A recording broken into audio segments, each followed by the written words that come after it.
Hello, healers and health seekers. My name is Ichota.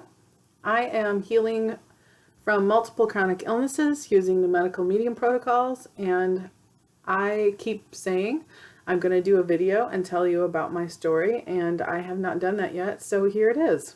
Today is the day. I first got really sick, or that I noticed, that I really noticed.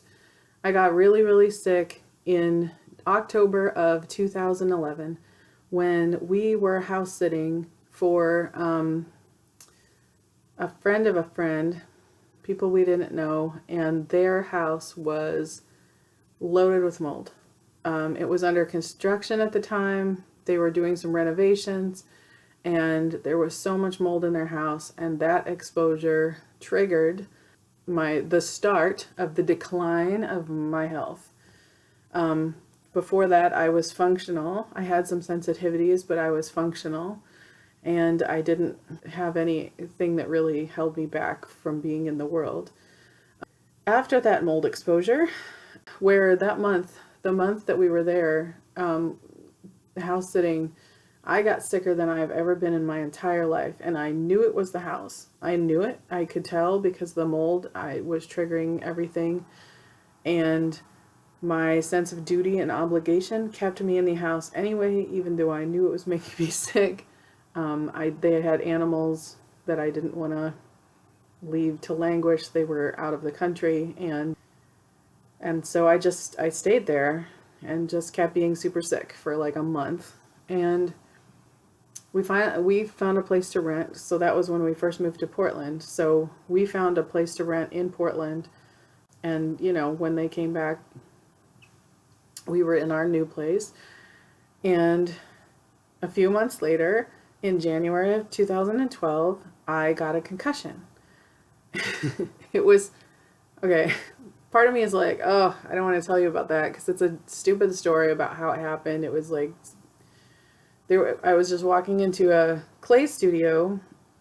We were going to do some pottery art classes, my son and I was walking into the studio, and it was like a family night. And when I was walking in, my head was turned to where my family already was.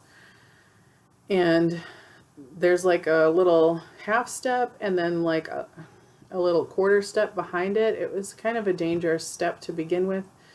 And I tripped over it and fell head first onto the corner of a very durable, thick, strong bench shelf thing that was holding several 5-gallon buckets of glazes. And it literally went right into my ear, like the center. I don't know how this happened, but like the corner went right into the dead center of my ear. And I felt something go whoosh.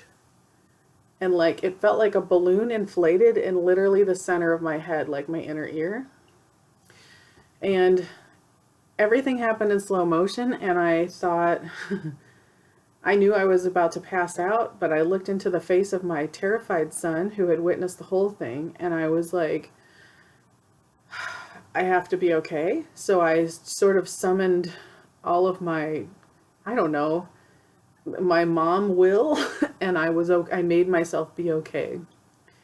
However, I was not okay, and that was on a Friday night, and then over the weekend, my head just kept hurting more and more, and it never stopped, and the pain was excruciating, and finally I relented and went to the ER and got an MRI. And they said, yeah, you have a concussion, and they also said, oh, well, women over 40 have a harder time healing from concussions. So, but this one is mild, it should be fine. Well, it wasn't fine. I literally to this day still have symptoms in 2018 of that concussion. So again, a lot of times what can trigger these big viral flares and these illnesses to come into being are traumas. I had 2 traumas in a row. So the viruses in my body were going wild. So after that, what happened is that my health just didn't improve. I mean, after the concussion, this is not an exaggeration or a joke. I wish it were. I literally laid flat on the sofa for about 4 or 5 months. I couldn't move. When I had to be, the room was spinning all the time. It felt like, when you're like way too drunk and you get the spinnies. I used to call it the spinnies, and you're gonna throw up or pass out. Well, it felt like that, but for 5 months. And when I'd get up to go to the bathroom or take a shower, I either had to hold on to the walls or my husband had to help me. And after that, the dizziness finally went away after about 4 or 5 months, but the fatigue, the deep, full body fatigue, did not.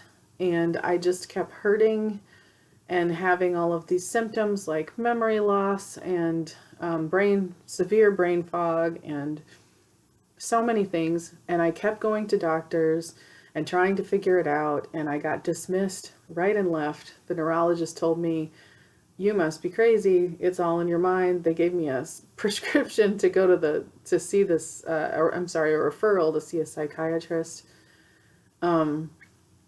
Because I was making it up that I still had post-concussive symptoms 5 months later. That was crazy. It was not possible, according to them.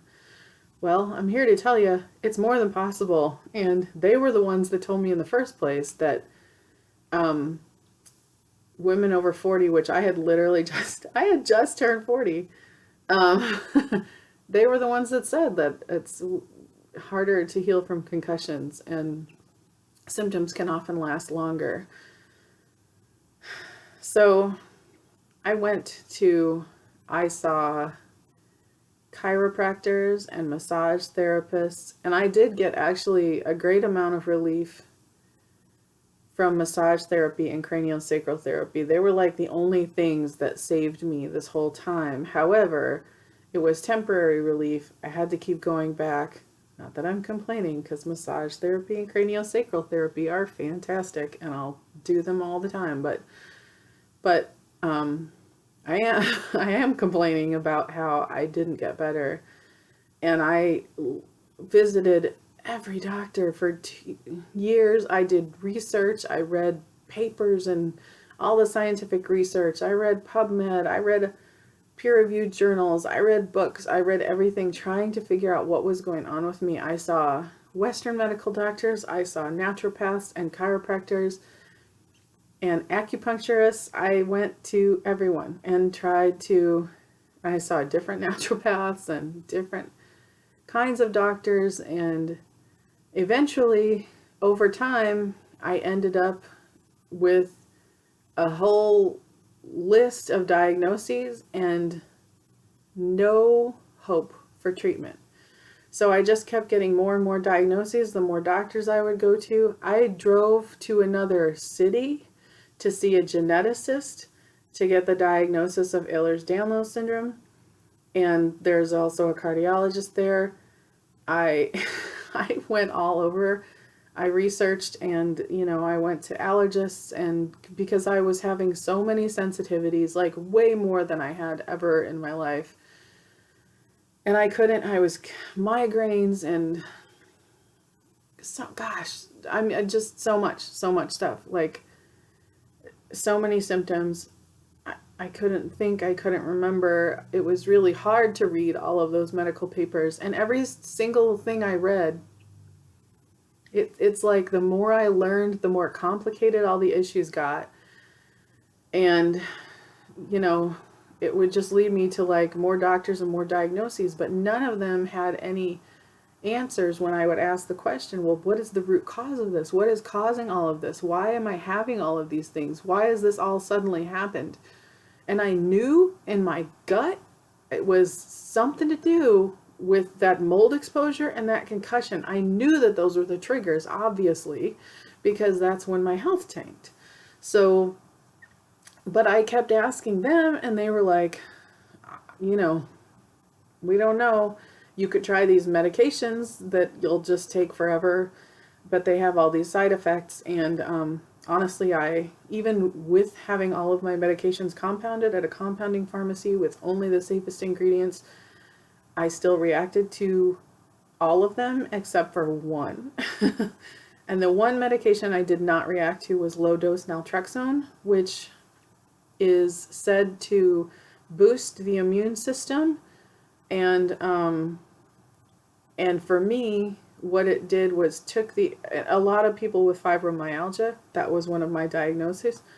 A lot of people take low-dose naltrexone for the pain, for the all over body pain and the nerve pain. And so they say that it boosts the immune system. It's just a tiny, tiny dose. It's a little, that's why it's called low dose naltrexone. And it was the only thing I didn't react to. And it did take the edge off of my pain. It did not take away the pain. I still had pain all over my body. I had lower back pain in addition to the pain all over my body and like the tender points. I had lower back pain and,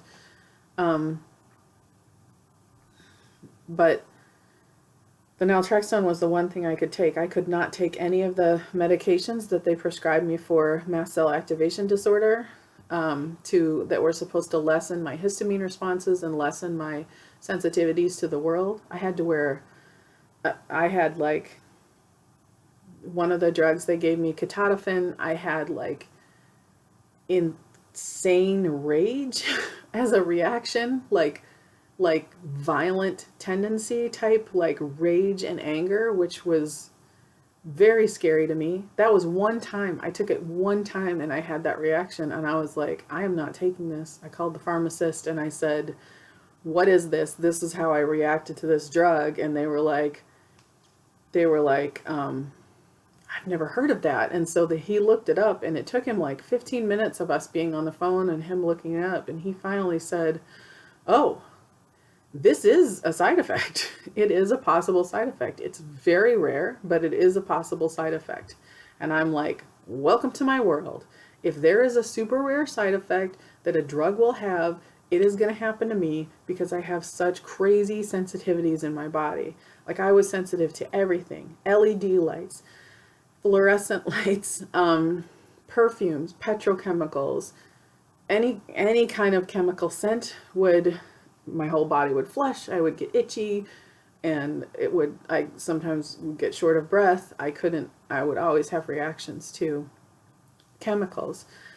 I'm trying to think of all of my triggers for migraines. There were so many, like, it took me a long time and I finally figured them all out. It was a couple of years. And then it was like cheese, gluten, or just kind of any dairy, gluten. The lights, like I said, LED lights, I was really sensitive to. Like we had LED lights on our Christmas tree and I couldn't be in the room when they were on because it gave me a migraine. No lie. I couldn't be around it.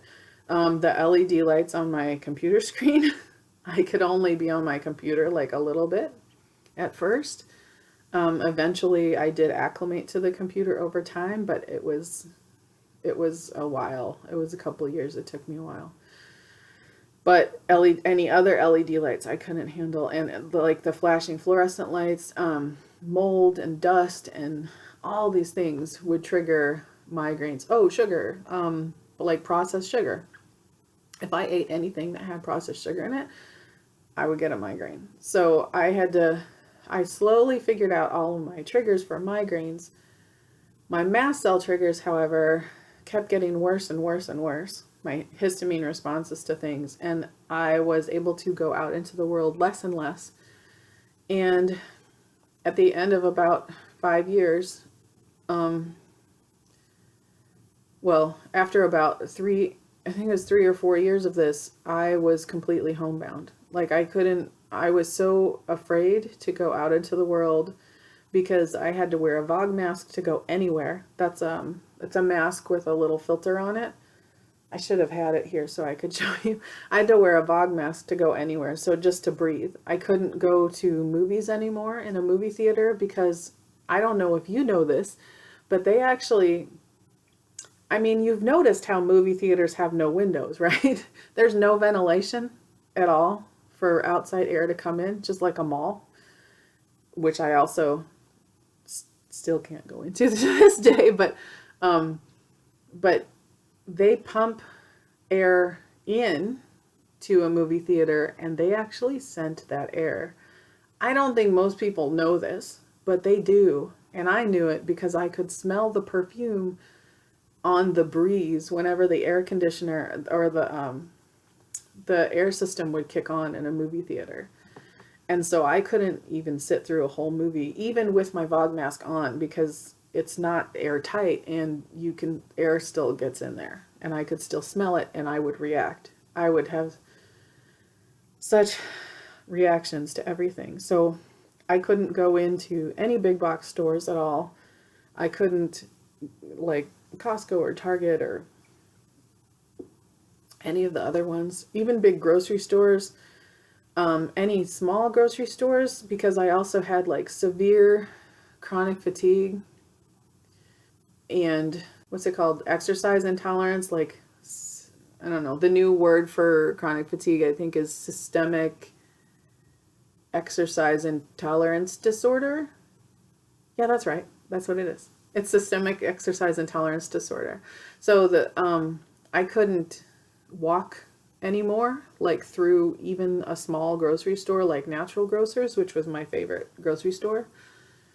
I couldn't go to farmers markets. I couldn't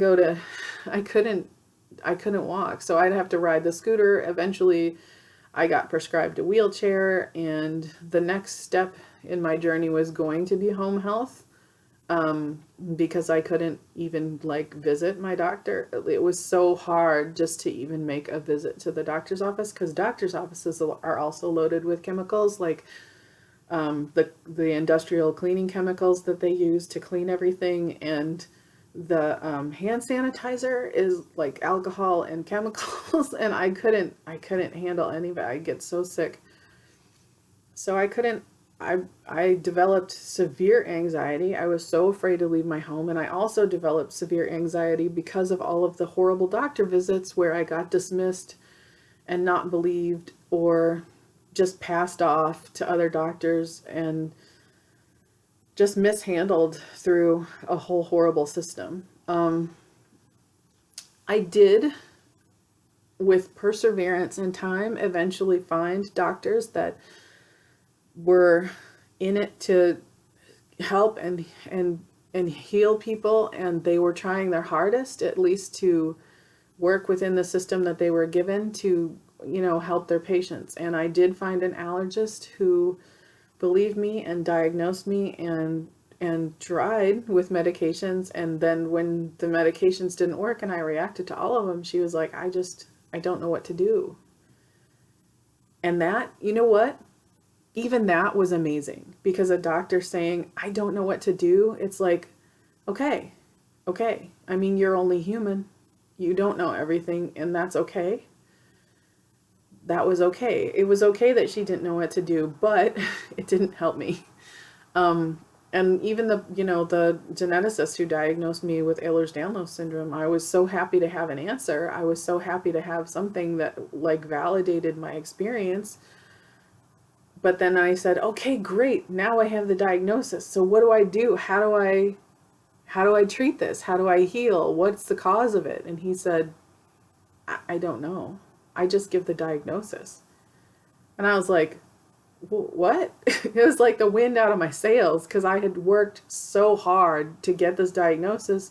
I had tried so hard. I had done so much research, and I thought, this guy's going to have answers for me, and he's going to tell me the root cause, because he has been studying this for his whole life, and he's a geneticist and a pathologist, and he had like 7 other degrees. He's an amazing guy. But he didn't have the answers, and it's not his fault. I mean, he literally dedicated his entire life to the study of this disease, but he just didn't know how to heal it or what to do about it. So my list of diagnoses, by the way: mast cell activation disorder. I'm going to try to remember them all. I've named them in another video when I probably forgot some, but migraines, chronic fatigue syndrome, multiple chemical sensitivity, fibromyalgia, bursitis in my hips, arthritis in my neck and back, hypothyroid, I was headed toward a polycystic ovarian syndrome diagnosis, because when I was going through the process of getting diagnosed with Ehlers-Danlos syndrome, and I did the big, huge, I traveled again to another state, several hours away, to get these huge full body MRI scans, and is this big machine, an upright MRI, and it's like basically a giant clamp that they shove you into. It's like these two big circular things, and then they squish you into them, and you see that I am not a small human. I had to shove my body into them and get scanned, and then I did a CT scan. They had like every machine there that you could be scanned with, and I got them all. So anyway, in those scans, he said, oh, by the way, we found multiple cysts on your ovaries, so you should probably pursue, talk to a doctor about PCOS. And I was like, oh, okay, great, but it kind of fell to the back burner because of all these other diagnoses I was dealing with and trying to figure out how to.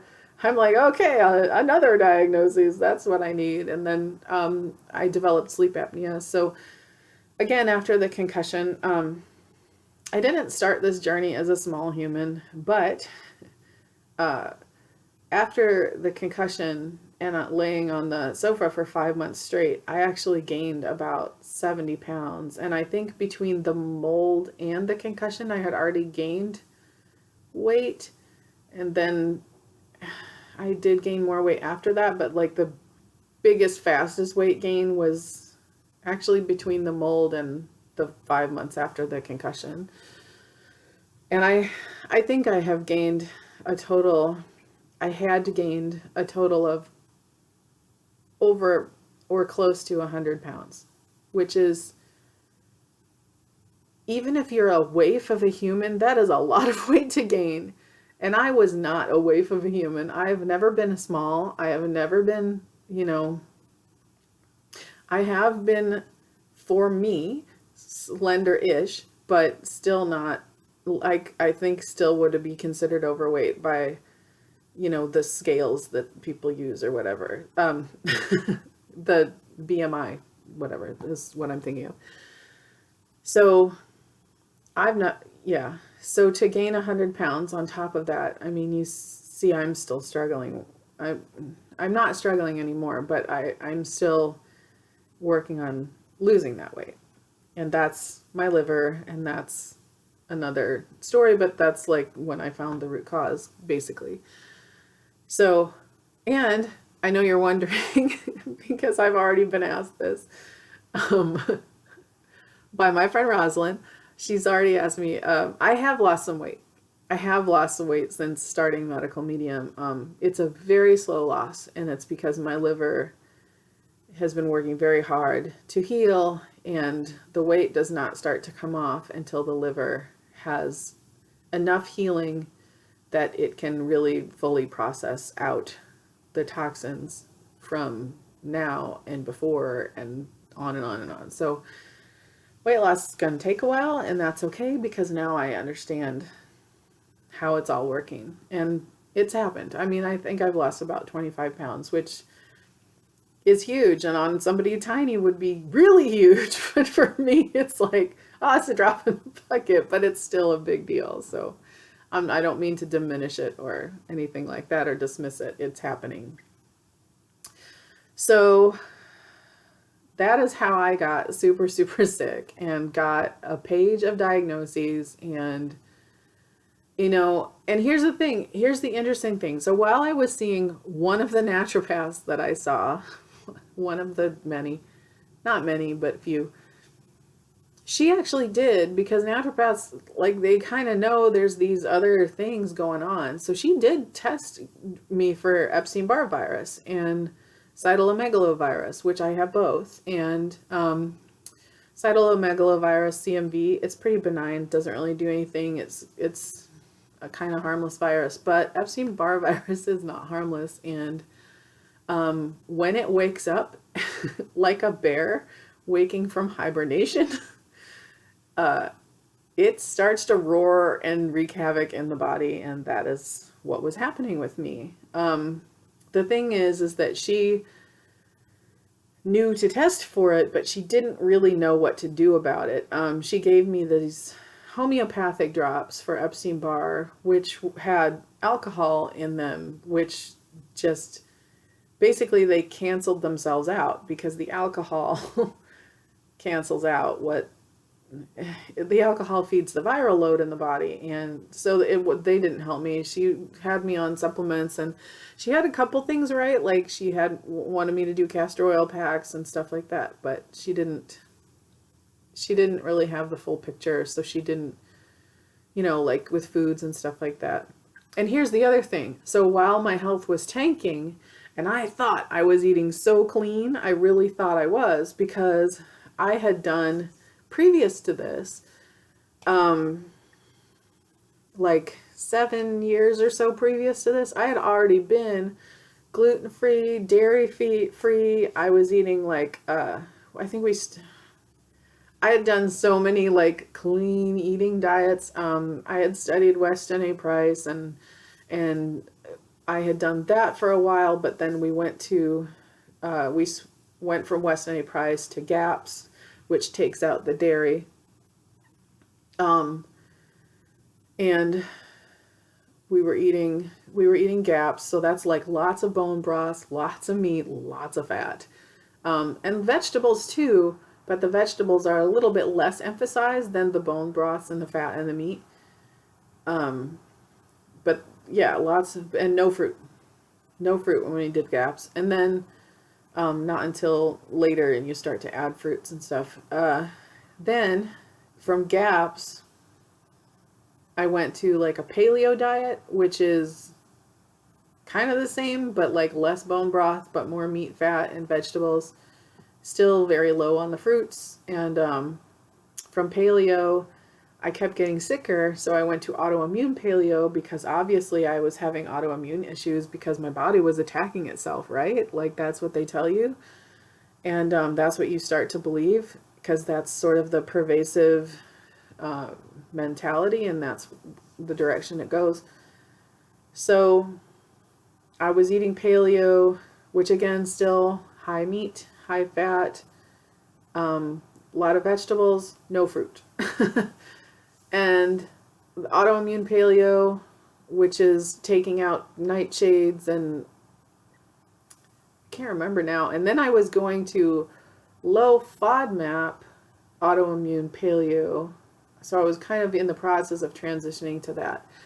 Again, I kept getting sicker and sicker. And then I had a circle of friends who were chronically ill and had a lot of the same issues as I did. We had a little online group, and we would talk about these things, and then I was in these communities of autoimmune paleo and stuff like that, and I was noticing so many of us kept getting sicker eating this way. And I'm like, if we're eating so clean and so great and so good for our health, how could we be getting sicker? Like, that doesn't make any sense to me. Why would that be happening? So in the back of my mind, I kept thinking, as I was getting sicker and sicker, like, why aren't we healing? And then I kept thinking, what about, there must be another way that's better. And I thought, what about when I was eating raw? Because I actually did eat raw for like a year, a little over a year actually, before we started GAPS.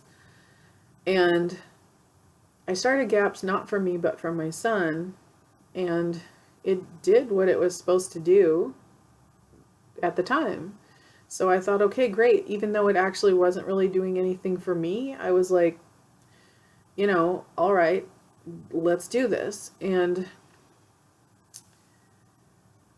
so in the back of my mind, as I'm getting sicker and sicker, and I'm homebound, and I can't even get up off the sofa to take a shower or a bath or wash dishes or do laundry or anything, and I was just so brain fogged all the time. It was just like I was there, but I wasn't there. I was not present. I wasn't I think I was half in and half out of my body, and everything was just pain all the time. It was pain and brain fog, and I couldn't think, and I couldn't do anything, and I felt worthless, and I felt like I was losing myself, and I thought, what's happening to me? Like, I can't be a mom to my son who really needs me. I can't be a wife to my husband. I can't be a human in the world. Like, it was dehumanizing. It was demeaning, and I felt horrible. I lost hope. I didn't think I'd ever come out of it, and I thought, this is going to be my life, and I wished it would end all the time. I wished it would end, but I would never have done anything to end it because my son needed me, and I knew that I had to figure it out for him. I had to find some way. So no matter how bad it got, and it got so bad because it was like a year that I was homebound like that, and I couldn't do anything. And my husband would have to take my son to things if they wanted to go out to an event, or so I was missing out on life and everything, and my whole world was like a sofa. I'm not even kidding. It was a sofa and my computer. If that's a world that you're choosing to live in, great, you know what I mean? But if you don't have a choice about it, and I didn't have a choice about it, my choices were taken away from me, and that's not any kind of way to live, if you don't choose that. I wanted to go out into the world. I wanted to have a life. I wanted to have health. I wanted to use my body. I wanted to be able to move and walk and run and jump and just be places. I wanted to go places with my family. I wanted to witness things that my son did and be a part of that. I wanted to guide him to be able to do things and do more with him than just sort of lay there next to him on the sofa like a lump. And so being sick, it really eats away at your self-worth and your feeling of being a human and all that stuff. It's pretty awful. So, and you develop all kinds of PTSD, and I developed all kinds of, I already had PTSD from when my first son died. That was the most traumatic event in my life, but being chronically ill was a super close second to that, because again, it's like twice in my life where I'd lost hope, and I thought, there's no point here. But the second time with my son sitting next to me, there was a point, and so I had to find it. And I don't know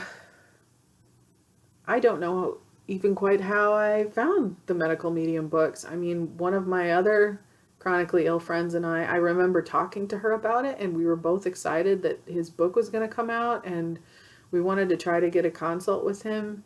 And I think I put my name on the waiting list. I have like a vague memory of that, to get a consult. And I don't remember pre-ordering his book. I don't remember at all. But one day, in my brain fog state, I was feeling a little bit clearer, and I went to my Kindle to look for something to read, and it was on my Kindle. So I guess I must have pre-ordered the book or something when I was in the brain fog place, and there it was. And I thought, yeah, okay, I'm going to read this today. I remember I was waiting for that book. The first book, Medical Medium, The Secrets Behind Chronic and Mystery Illness and How to Finally Heal. And so I read that book, and when I read it, everything shifted. I felt it. I felt it when I read the book. I felt like the words were true. I felt it in my soul and in my cells. I don't know how to explain that, but I've since said it to many other people who have read the book, and they said the same thing. Like, it felt like the words were written for me. It felt like he was saying, Ichota, you can heal. Ichota, this illness is not your fault. And that was one of the most validating and important things. I mean, everything he was saying about this is the root cause, it made so much sense to me. I had read scientific research that pointed to viral causes for my issues, but it didn't ever get anywhere. It was like, this could be the cause, but there was no like, and here's the treatment, and here's how you heal it, because they hadn't gotten that far in the research. I felt like it could be viral because, I remembered getting so sick, and I remembered, and just everything I'd read in research pointed to it. It just kept pointing to it, but it's like I couldn't quite find what I was looking for. Well, this book had what I was looking for. It had like, these are the viral causes of your illness, and here is how you can heal that. Here is how you can treat it. Stop feeding the viruses. Eat healing foods that support your body's healing, that clean out your liver so your liver can process out these pathogens, because our livers are so sluggish. Anyway, not so much getting into this is what the book said, but this is how I felt reading it. It was just, and Anthony kept saying in the book, he kept saying, like, your illness is not your fault. You did not attract this. You did not cause this. Your body is not fighting against you. Your body is not attacking itself. None of these things are true. Science and research has been misled. They went down the wrong path, They go where they're funded to go. And that's the truth. And it's sad. And I know researchers who have seen it happen, and they're very sad about it, but it's just true. You have to do what you're funded to do. And so all the research money gets poured into, genetics and autoimmune disorders and stuff like that, because then nobody else can be held culpable or accountable. It's you, it's your fault, it's your body. And the thing about that is, when you believe that, when I believed that, it's like there's no hope. Because if my body's attacking itself, which makes no sense, then, what can you do? You feel like a loss of trust. You feel betrayed by your own body. That's how I felt. I felt like I couldn't trust myself. I felt like I couldn't trust my body. But as it turns out, I can. Because the whole time my body was working really hard for me. It just didn't have the tools it needed to heal. And having that validation, I don't know why it made so much difference. But it was like, I'll try to guess, it was like being understood for the first time. I mean, not just because I had people who understood me, other people who were chronically ill, my friends, they understood. But the doctors, a couple of them did. And that was also very validating. To be heard and understood, it's like one of the biggest, I cannot stress enough to any doctors or any practitioners or any caregivers out there how important it is to show compassion and to hear people and to believe them and show that you believe them, because, oh my gosh, it's the most amazing thing. And then when I read that in the book where it was like, this is not your fault, it was like tears, so many tears. I cried so much reading the first book, because it was like, he gets it. He understands. He gets it. This is the missing piece. This is what I've been searching for. Yes, this is it. And it wasn't hard for me to say, I'm just going to do whatever I can to do this and to do it. And here I am 18 months later, and I started seeing results within like literally the first day. It's not that it was this big, huge, oh my gosh, now it's gone. Like, that's not how it works. It's not, healing doesn't happen overnight. But I felt life in my cells when I drank the celery juice the first time. I felt it in my body, like my cells were waking up. I don't know how else to explain that or describe it, but it was literally like my cells were waking up and saying, yes, thank you. This is what we've been waiting for. And I kept feeling that way. I kept having like enough energy to make the foods and enough energy to do things and enough, you know, and I couldn't believe it. It was miraculous. For me to have enough energy to do anything in the day was miraculous because it was so different and I could feel it. It's like my body was like, yes, this is, now we have some energy. I didn't know. And so over time, so many things of all these diagnoses that I have and all these symptoms some of them have gone away absolutely completely. Other ones are still going away, but have improved drastically. There is not a single thing on my symptom list that has not, at the very least, improved noticeably. Noticeably. The worst day I could possibly have in a flare when I'm healing now, like the worst thing, and I know I've said this in other videos too, the worst day I could possibly have is still better than the best day I ever had when I was so sick. I am back in my life. I am present with my son and my family. I can prepare food, which is a joy for me. It's part of what lights me up in the world is being creative. And for me, preparing food and being creative in the kitchen is a great way to be creative.